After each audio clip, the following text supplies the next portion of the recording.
E hoje é dia do quadro Direito de Família. O advogado Maicon Raulino Coelho já está aqui com a gente no estúdio, vai te ajudar a encontrar a solução para os seus problemas que você não sabe como resolver aí em casa, né? Você pode participar através do nosso WhatsApp. Olha só lembrando, hein? Olha só, 48, tem um 9 na frente a partir de agora, não esquece, é 98822-6543. Muito boa tarde, doutor. Boa tarde, Grazi, boa tarde a quem nos assiste. E já tem pergunta aqui, olha só.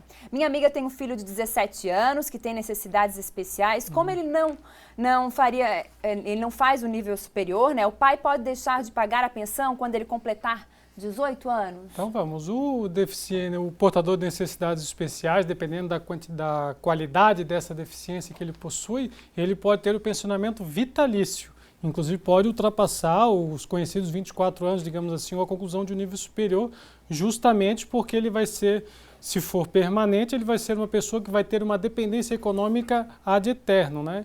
Então o pai não vai poder cortar a pensão. Para cortar ele tem que propor uma ação à parte, mas dada a deficiência física, dificilmente o pensionamento vai ser suspenso. Até porque a criança precisa ter condições, ajuda, né? Exatamente. Olha só, estou me separando e tenho 2 filhas, meu salário é maior que o do pai delas. Isso poderia isentar ele de pagar a pensão? Não, absolutamente. A pensão é um direito das crianças para auxiliá-las na criação. Então, o fato de você ganhar mais e ele menos não isenta ele da responsabilidade de pagar absolutamente. De jeito nenhum, né? Por falar em pensão, olha só, tem mais uma pergunta aqui. Meu ex sempre atrasa a pensão, uns 10 dias após a data. Posso cobrar esse atraso? Então, essa é uma pergunta bem recorrente, inclusive. Como que funciona? Sua Excelência, o juiz, quando fixou a sua pensão, ele determinou uma data, tal data. Todo valor judicial, toda dívida judicial, quando ela atrasa, ela incide a correção monetária em 1% de juros. Só que o que acontece? Como ele atrasa pouco, se você deixar 2 ou 3 pensões, essa remuneração que ele deveria pagar fica um valor muito baixo. Então, o que eu aconselho francamente? Deixa acumular um período, 2, 3 meses, faz uma soma. Às vezes, se for R$100 essa diferença, você vai ter que avaliar com o seu advogado se tem interesse efetivamente de executar esse valor, porque você pode cobrar. O ponto é realmente a diferença. O que você pode pedir? Porque o atraso ele atrapalha na sua relação com a criança, nas contas, etc. Pode pedir para o juiz que intime ele para regularizar sob pena de alguma sanção, pode pedir o desconto em folha, pode pedir desconto numa conta para evitar esse atraso. Mas pode cobrar o atrasado desde que o valor seja assim, significativo. Movimentar a máquina do judiciário, às vezes, por causa de R$50... É muito pouco. É muito pouco porque tem o custo social também, que o judiciário é caro. E também deixar atrasar 2, 3 meses complica para quem precisa, né? Exatamente. Tem que pensar bem em tudo, é claro. Olha só, boa tarde, gostaria de saber se os avós paternos têm direito da guarda da criança. Veja só, eles podem vir a ter direito. A guarda preferencialmente é do pai e da mãe ou dos companheiros, enfim, dependendo da sua situação específica. Os avós vão poder pedir a guarda em algumas situações. Uma, se a criança já está com eles, às vezes o pai foi preso, a mãe, aconteceu alguma situação, a criança já está, então eles só regularizam a guarda. No caso, se está com a mãe ou com o pai e eles querem retirar essa guarda das crianças, eles têm que propor uma demanda, têm que fazer uma prova muito substancial de que o pai ou a mãe não têm condições de criar. E se condições de criar, é bom só deixar especificado que não é o fato, às vezes, do avô ser rico e os pais serem pobres, absolutamente. Tá? Muitos argumentam isso, porque o avô pode dar uma condição melhor, não tem nada a ver. Então, o avô que pague uma pensão e você peça para ele. Então, realmente são condições. A mãe ou o pai é absolutamente relapso, não coloca na escola, deixa a criança doente, não leva no médico, são usuários de alguma coisa, de algum entorpecente, ou mesmo são alcoólatras, não cuidam da criança. Tem que fazer uma prova muito significativa. Mas é possível, em casos extremos, absolutamente extremos. Certo, olha só, tem mais perguntas. Gente, não é para ligar, por favor, é só para mandar mensagem. Engravidei do meu namorado, olha só, vamos ver aqui, e ele separou de mim e não paga pensão. Ele já vai fazer 3 anos e diz que não gosta, né, da criança e o que ela faz? Obviamente, pedindo no judiciário. Lamentavelmente, o fato dele gostar ou não da criança é irrelevante para pagamento de pensão. Se o filho é dele, aí tem algumas situações. Uma, se ele registrou, você só pede o pensionamento e o juiz provavelmente até em tutela antecipada já vai lhe deferir o valor, porque uma criança de 3 anos é uma criança que custa muito caro. Então você precisa efetivamente de auxílio. Se ele não registrou a criança e você precisa reconhecer, tem que propor ação de reconhecimento de paternidade combinado já com o pedido de alimentos. Então, assim, ó, eu lamento que o sentimento dele seja esse, mas isso absolutamente não isenta ele de pagar pensão. Você tem que Direitos pedir. tem que ser cobrado. Mas, né? claro, Imagina. absolutamente. Chega, enfim. É revoltante algumas coisas, mas enfim, acontece. Uma né? criança de 3 anos não tem. Você. Mas isso aí, eu já dito por experiência de processo, com o amadurecimento dos pais, isso muda.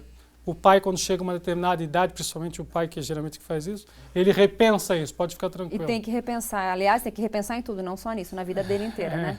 Exatamente. Bom, eu fui casada legalmente, porém me divorciei, tenho 3 filhos com ele, né? Será que tem algum direito? E outra coisa, tenho 59 anos e não pago INSS. Será que tem possibilidade de me aposentar?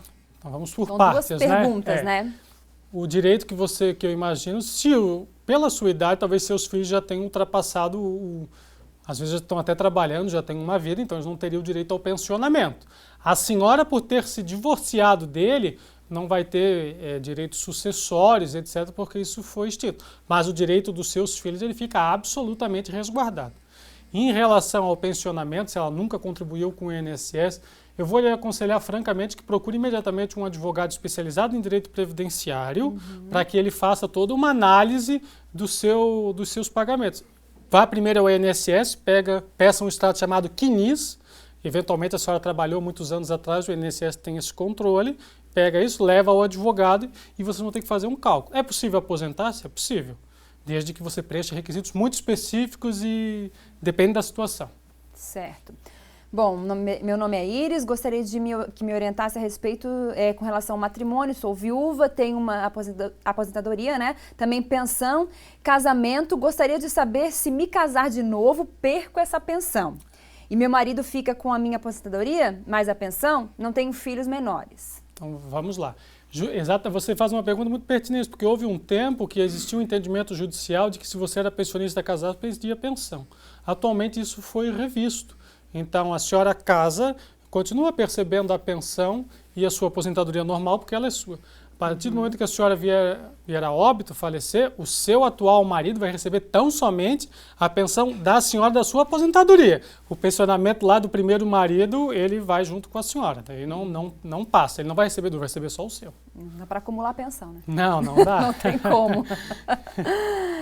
Olha só, mais uma pergunta. Há 3 anos começou a chegar cartas da Vara Civil de Itajaí, nas quais constam que ela está sendo processada por dívida, né, no caso a pessoa, de IPTU desde 2000. Só que nunca moramos e nem tivemos imóveis em Itajaí. Isso está causando muito estresse. O que devo fazer? Não há outra alternativa. Tem que contratar um advogado para que veja a sua situação. Às vezes alguém utilizou seu CPF. Muitos casos são comuns de homônimos, pessoas que têm exatamente o mesmo nome que a senhora.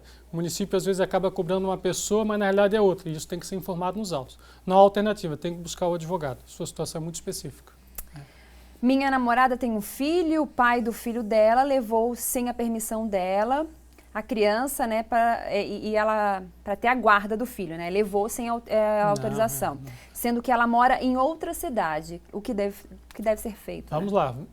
Se a guarda estava com ela, o pai levou e não devolveu, isso é sequestro. A senhora tem que informar imediatamente tanto ao juiz e fazer boletim de ocorrência. A polícia, né? Porque ele não pode ficar, ele pode ficar no período de visitas dele. Se é um fim de semana, ele fica o fim de semana e ele devolve. Pouco importa se é em outra cidade, em outro país, não interessa. Tem que devolver a criança. Ele tem que saber a responsabilidade dele. Se não devolveu, não justificou e ainda lhe liga chantageando que quer a pensão, isso é absolutamente ilegal e pode qualificar o sequestro, que você tem que informar o juiz e o juiz pede um mandado de busca e apreensão da criança. Uma coisa extremamente violenta, às vezes até macula criança, mas não há alternativa. Se você não tem a guarda regularizada do término do relacionamento e ele retirou, daí você vai ter que propor ação de guarda e vai ter que pedir porque não havia uma decisão judicial. Então são duas situações muito díspares aqui, inclusive. Distintas, né? Tem que ver. Isso é muito triste, muito recorrente, inclusive. Eu gostaria de saber se tenho direito de pensão. Tenho 21 anos e meu pai pagou um ano de pensão, né, e nunca me ajudou. O que devo fazer? Pagou apenas 1 ano de pensão. Veja, me parece que ele pagou isso sem uma determinação judicial, porque senão ele não teria parado. Se você tem 21 anos já, não exerce nenhuma atividade laborativa, não estuda, e não tem nenhuma deficiência, dificilmente você vai conseguir o pensionamento, já lhe adianta. Agora, se o pai pagou, você está estudando, o seu estudo, por exemplo, lhe impede de trabalhar porque é o dia inteiro ou é muito distante, você tem que fazer agora uma efetiva prova da sua necessidade e informar isso nos autos. Dada a situação, vai ser até um pouco difícil. Você vai ter que levar para o advogado a prova muito significativa. Se você paga aluguel, se você estuda, se você não estuda, se você tem deficiência, se não tem. Documentar isso aí e mais, provar que o pai também tem condições de pagar. Porque, por exemplo, se é uma pessoa que ganha R$2.000 e agora você vem pedir pensão, o juiz já vai ver com outro olhar. Agora, se é alguém que ganha 30 mil e você está pedindo um salário mínimo, é uma situação diversa também. Sua situação é bem específica. É possível, mas é bem difícil. Vamos ver se a gente consegue decifrar essa pergunta aqui, que eu acho que é até curiosa e é importante, às vezes, para as pessoas. Né? Ela está grávida, né? Ela é autônoma, mas ela está perguntando se ela tem direito ao auxílio maternidade. Não, isso é uma questão previdenciária. Se você é autônomo e contribuiu ao INSS, você vai recorrer à agência e vai fazer o questionamento. Se você nunca contribuiu com o INSS, você está fora daquilo que nós chamamos de período de carência. Não sou extremamente especialista na área de direito previdenciário, mas o conhecimento geral. Então, você tem que buscar o INSS. Agora, se você não contribuiu, daí você não vai ter direito, porque se não contribui, não recebe. Mas busque o INSS dá algumas orientações. E depois um advogado se precisar. Certo, olha só. Tenho 2 filhos, sou separada há 7 meses, até então ele não pagava pensão, já fui atrás dos direitos dos meus filhos. Ele está casado com uma garota de 14 anos e ela está grávida. O que poderia fazer para que ele pagasse a pensão correta? Veja só, me parece que começa 14 anos, já é complicada a situação. Veja só, e nós temos uma situação que já foi até respondida aqui, que ter relações sexuais com menores de 14 anos não é nem permitido. Não é nem permitido. Mesmo isso, com consentimento. A partir de 14 anos, se a pessoa, o garoto ou a garota consentir, tudo bem, mas abaixo não pode. Então já tem um problema sério aí que é melhor com nós deixar. Já é uma outra parte, deixa lá. Né? Mas assim, o fato dele estar casado, independente da idade da pessoa, não isenta ele absolutamente de pagar pensão, tá? O que você tem que fazer? Você tem que ir ao judiciário, que me parece que aí, de novo, é acordo verbal de pensão. Digo para todo mundo que está ouvindo, acordo verbal de pensão não funciona. Funciona os primeiros 2, 3 meses, depois a pessoa simplesmente joga para lá e não paga. Regularize tudo. Tendo criança, vá ao judiciário, o juiz, o promotor, você e ele numa audiência fazem um acordo. Se ele não paga em dia, você daí pode fazer o quê? Pega essa decisão, executa. Se ele não pagar, pede prisão e assim vai. Essa é a única forma de compelir, né? Lamentavelmente, o já tem verbal... 2 casos. Além da pensão, tem outra situação que já pode pedir prisão, enfim. Daí deixa lá, né? Deixa lá para ele, né? Bom, agora gostaria de fazer uma pergunta. Ela quer saber, tem 5 meses que saiu do emprego. Pegou o seguro-desemprego certinho, né? Será que ainda tem o direito de entrar com auxílio-doença, que ela acabou ficando doente? Veja só, isso aí é uma pergunta do direito do trabalho, mas vou tentar lhe auxiliar. Veja só, você tem 2 anos para propor qualquer ação trabalhista depois que você sai. Se essa sua doença é decorrente do contrato de trabalho, é uma situação. Se ela foi uma doença posterior, você ainda tem a qualidade de segurada. Pode ir ao INSS e fazer o requerimento. Se você ainda está ali na carência, cujo prazo agora me foge, inclusive, houve muita alteração legislativa na questão previdenciária agora, lhe aconselho, procure um advogado previdenciário para analisar a sua situação específica, porque senão vai ficar complicado. Não tem como, né, doutor? Ainda mais assim rápido, né? Tá certo. Muito obrigada pela sua participação. Até a próxima. Nada, satisfação. Até a próxima.